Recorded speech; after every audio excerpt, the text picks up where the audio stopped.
When women come together, there's nothing we cannot do. Welcome to the WellSprings Journal podcast, where you will hear from women who have been called by God into lives that speak grace and compassion, that share pain and anger, and that dance life's joys and laughter. Inspiration to call forth your creative spirit awaits. Listen now. Rebuilding God's Temple in a Changing World by the Reverend Brianna Eileen, a member of the Wisconsin area of the United Methodist Church. The church is dying. Young people are spiritual, but not religious. We don't have money for that. These are the phrases that sprinkle my life as a young pastor in the United Methodist Church. Ever since I have been leading in the church, I have heard about how it's changing and not for the better. I hear stories of the glory days and longing to just return to them. I grew up in a healthy church that had a large Sunday school and youth group. Though many of my classmates joined the ranks of spiritual but not religious after Confirmation Day, I stuck around, teaching Sunday school, working at a Bible camp, and sitting on various committees. I even contemplated seminary and full-time ministry. I eventually decided that I didn't want to be a pastor because I thought it was a job that involved sitting in an office all day, and I wanted to be out helping people. As I entered college, I began to feel a disconnect. I understood the church as a powerful force in our communities and faith as something that should affect daily life, yet I didn't see much happening among me and my fellow Christians beyond showing up on Sunday, reading our Bibles, and trying to be a good person. I began to grow disenchanted with the church as I realized that the faith I heard most often preached, both from the pulpit and the Christians near me, didn't actually seem to call me to anything beyond being a good consumer of American culture. Thankfully, after graduating college and moving to Chicago, I wandered into a neighborhood church that saw action and social justice as integral components of robust faith life. Soon, I was working in the church soup kitchen, leading youth groups and mission trips to the city, and helping to run an after-school program that the church hosted for neighborhood children. We prayed in the streets and with our neighbors, we worshiped, and we worked. I finally saw a connection between the radical Jesus I read about in the Bible and my everyday faith. This church had once boasted 1,000 members and now had around 70. One might say it was a dying church. Though it struggled financially, the people who remained were faithful and sometimes did the work of what still seemed like 1,000 people. Church wasn't only what happened on Sunday morning, but what happened throughout the week as the building was used for mission and ministry. That little church taught me about being a disciple. It was where I once again fell in love with Jesus. It was where I struggled with questions and met people who challenged me to put my faith into action. Fast forward over 10 years, and I am now a pastor who is still asking questions. Though I work for a church, I often spend time meeting with people who are doing ministry on the margins and many people who don't go to church at all. One of the things I have discovered from my experience in Chicago until now is that the church isn't dying. It is changing. For many years, church is what you did on Sunday and maybe Wednesday if you were really dedicated. Most activities took place within a specialized building, except for an occasional mission project that served the community. I am learning that church happens many different ways. Church might happen over beers with young adults as we struggle with questions of racism, our faith, and our lives. Church happens as the building becomes a bustling food pantry, a place for hungry people to receive a warm meal, or for backpacks of food to be packed to feed school kids over the weekend. Church happens with prayer and caring conversation at the local coffee shop. Church happens with spoken word, guitar music, and paintings that glorify God. Church sometimes happens through Facebook conversations about God moving in our lives. I feel a bit like Haggai speaking to his community. As he calls people to rebuild the temple, he listens to people harken back to the temple in its former glory. This is a common refrain I hear today in the church. Our response to these memories of former glory is to try to rebuild our churches exactly as they were years ago. We want to do youth group the way we experienced it as kids. We need to host our 47th annual spring dinner And we wish worship services looked and sounded the way they used to look and sound. Then we are disappointed when our attempts are unsuccessful. We forget that what helped our churches be thriving, vibrant spaces was that they responded to the needs of their community at a certain time in a certain place. Culture has shifted.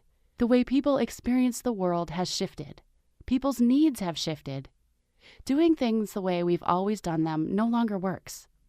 When we look at the words of Haggai, we realize that he was calling the people to rebuild the Lord's house.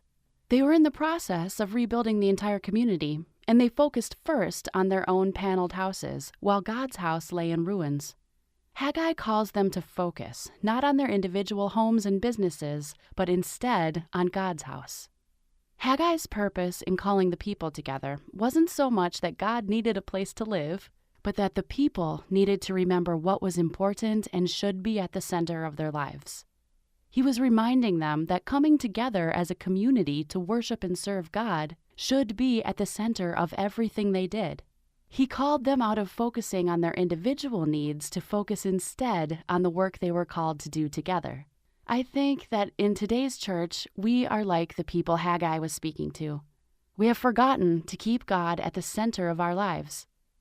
We've become so discouraged in a mindset of scarcity. There never seems to be enough. And so mired in trying to rebuild our individual churches to their former glory that we've forgotten the purpose of these spaces. We've focused on trying to rebuild buildings and programs rather than trying to build spaces to worship and serve God.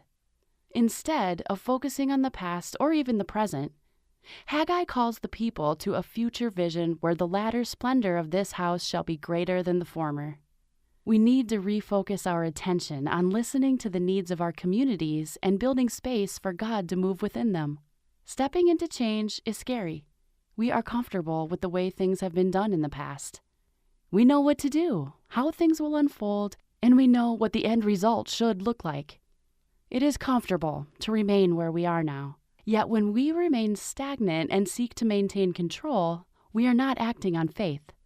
Haggai tells God's people to take courage. We must be courageous and step out in faith, trusting that even though the future is unknown, God's Spirit abides among us. God's Spirit will guide us in the way to rebuild God's temple. We are invited to look around our communities and see where God's Spirit is already moving. I think of a time I sat in a room with several hundred young adult entrepreneurs in my community who were part of a local co-working space. We took a moment for mindfulness, where we were all invited to take a moment to think of something we were grateful for. After several minutes of silence, we were invited to offer that up silently.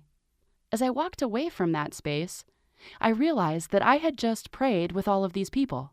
I began to ask, what does it look like for the church to begin cultivating these spaces of mindfulness within our communities? What does it look like for the church to open its doors and create spaces for people to gather, to share the rich Christian traditions of contemplative prayer and gratitude with a community that is seeking silence and depth in a frenzied, noisy world? Is that not helping to build the temple of God? I think of the times our church opens its doors to a local LGBTQ youth theater group. Though they aren't your typical high school youth group, these youth gather each week to share their stories and write theater pieces that are performed for the community each spring. Church members show up with snacks and open the building with acts of hospitality. As they practice under the stained glass window of Jesus in the sanctuary, or we sit around beforehand eating snacks, conversations emerge. Who is that guy in the window? What is the meaning of life? We wrestle with deep questions of identity each week in the church basement. Is that not helping to build the temple of God? I think of the hours I spend texting on my phone or in front of my computer, having conversations with church members, people in the community, and friends of friends. My millennial habits of being constantly connected invite people into conversation in new ways.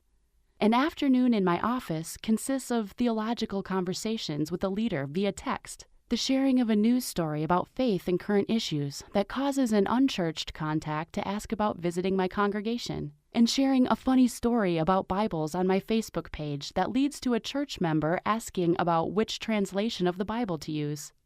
Is this not helping to build the temple of God? God's Spirit is already moving among us. As God's people, we are invited to step out in faith and join into this space. When I think of Haggai and the community he spoke to, I wonder if they avoided rebuilding the temple because they were scared. They knew that the new temple they built might not be as beautiful as the last one. It might not meet their expectations. It might not look how they planned. I wonder if perhaps they spent hours planning and meeting, talking about what could be, but never actually doing the work to build the temple. We do this today. We sit around in meetings wondering, what do young adults want from the church? We do studies in our communities. We have meeting after meeting. Our fear holds us back, and so we continue to study, plan, and meet rather than take a step forward and begin to build. We need to be courageous and have faith that God is with us. We may not know what the church will look like in 10 or 20 or 50 years, but we need to trust that God's Spirit moves among us and will guide us. We need to build to rebuild. When we hear a need, we need to figure out how we can reach it. We need to listen to those in our neighborhoods and ask what skills and assets they have that they can put to use in this building project. And we are going to mess up. We might not get things right the first time, but we also follow a God of grace and forgiveness who offers us a chance to try again. And so we step forth in faith asking, where is God calling me to build? Who is like the prophet Haggai pointing out the need within my community? Do not be afraid. Know that God is with you and the future will be even better than we can imagine. Thank you for listening to the WellSprings Journal podcast. Be sure to visit wellspringsjournal.org to find more resources for the journey.